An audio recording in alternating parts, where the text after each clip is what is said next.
ba nag-uumpisa?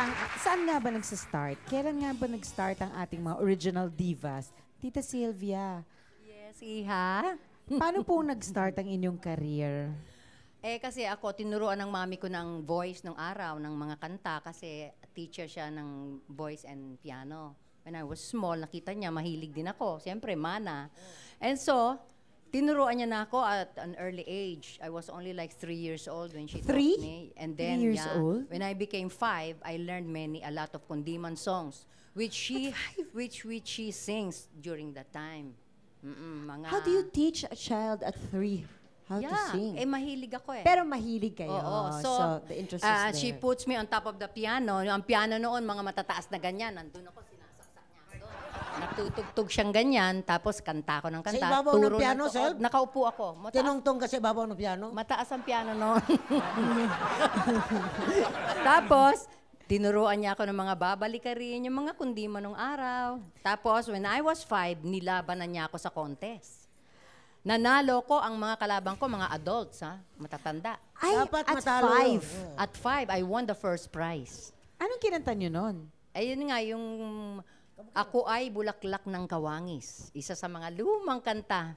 Paano yun, Day? Paano po ba yun? Paano yung kantang? Ako ay bulaklak ng kawangis. Yun. Ang voice ko noon, siyempre, natural pa. Syempre. Oo, natural At saka voice. medyo matining pangbata. na matining ang boses ko. Diba? Tapos tita, all this time talaga, pinangarap nyo talaga maging... And then, 9 years old ako, Japanese time na. Ako, ayan, wag mong bibilangin, Elizabeth. Mas matanda ka sa akin. And I joined the Live Theater. Lumabas na ako as a singer and an actress. I was 9. Kasama ko sila Rogelio de la Rosa, Norma Blanca Flor, Katie de la Cruz, Leroy Salvador, Pugue and Togo. And I learned a lot when I appeared on stage. On stage. Iba Siyempre, training kasama on ko stage. veteran. Oo, on stage. But is you the were best. only 9. I was only 9. But that was the best training, kagaya nga ni and, Tita Beth, who came from the stage. Di ba? Stage din kayo. Wala akong training, anak. Lumundag na lang ako, naglumundag.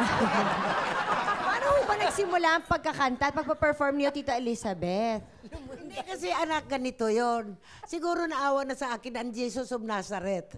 Kasi lagi kong hinihiling sa kanyang manalo sa amateur. Na anong dati, si Jesus yung nakadipa, lagi kong hinihiling manalo ako. Hindi talaga ako nananalo, Day. Lagi ako natatalo, kakanta ko ng Granada. Granada, I'm falling under your spell. Ting! But if you could speak with a positive tell to what tell, ting! Akala ko, kasama sa tugtugin. Yung pala, nababang ka Hindi na. pa. Pagalala, panis, ano naman. Granada today, tang tang tang tang tang tang, gano'n, ano. Puro magting lang, walang tugtog. Sabi sa akin nung announcer, Hilonggo nasa Negros, sa Bacol. Day, tapos na. Sabi ko, wala dong, sa chorus pa ako. Hindi tapos na, gain na pa. Kanina pa pala tapos. Kaya magting yung rami. Talagang puro disgrasya sa amateur. Hanggang sa, Doon, yun. Paano kayo napunta sa theater? Siyempre, lumayas na naman ako sa amin. Pasok na naman ang katulong ang bakla para makakita ng radio station. Ngayon, hanggang sana ka. Sabi may kantin-kantin. Nag-registered ako 18 years old. Aba, nakalusot. Kasi Pero ilan taon kayo nun? I was 25 years old. Kasi nagano 18. 18. Talagang batang-bata ko, pati busis ko dahil. Tapos dinanalo ako undefeated champion. Di binigyan ako ng Darigold. Bagong panganak ako noon.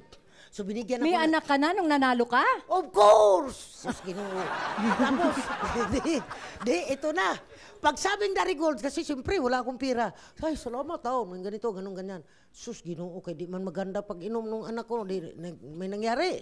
Sinabi ko rin, hindi man nangyari. Nalaman nila ngayon may anak ako. Hindi nila ako rin-recognize. Undefeated champion ako. Pero sa loob-loob ko, di ba lang huwag ninyo ako recognize dahil pira na lang ang dumating. Di nila ako rin-recognize champion kasi may Because anak. of the milk. Kasi pan-student yun, Day. Sabi nga niya, 18 siya, 25 na ba siya? May anak pa. Tsaka may anak pa. So, paano ko kayo napunta sa stage na? Kasi, Kinuha ako ni Mang Rene. Kapatid ni Chiquito. paano Dinala ako niya sa kayo Opera House. nakita? Narinig niya ako sa restaurant. Nagkandalaglag yung kanin niya. Hinabol ako sa studio. Kumakain daw siya, nalaglag yung kutsara na marinig ang boses ko. Kinuha kagad ako. Hindi, pagkatapos kong kumanta. Kasi nakakanta na ako ng 6 day. Contestant lang ako, 6 ng 6 kinakanta ko. Yung mga student ng Bimilagro. Ayaw akong paalisin, tinatapon ng mga silya kung ano-ano. Riot talaga. History talaga. Isa lang kanta paglalabanan, 6 ng kinanta ko, naubos ng practice ko sa combo. 6? Hindi kayo pinabababa ng stage? Hindi.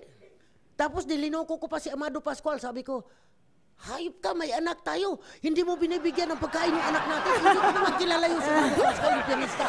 Tumakbo yun ay, hinabol ko. Naku, nagkarayot-rayot talaga. Nag-start na. Akala ngayon si Amado, may anak ako kay Amado. Hindi totoo. Hindi po totoo yun. Ngayon nililinaw. Ninilinaw ko lang. Dahil hindi pinagsama ng Diyos ang mga magkamuka. Ano sabihin magkamuka na hanap ko?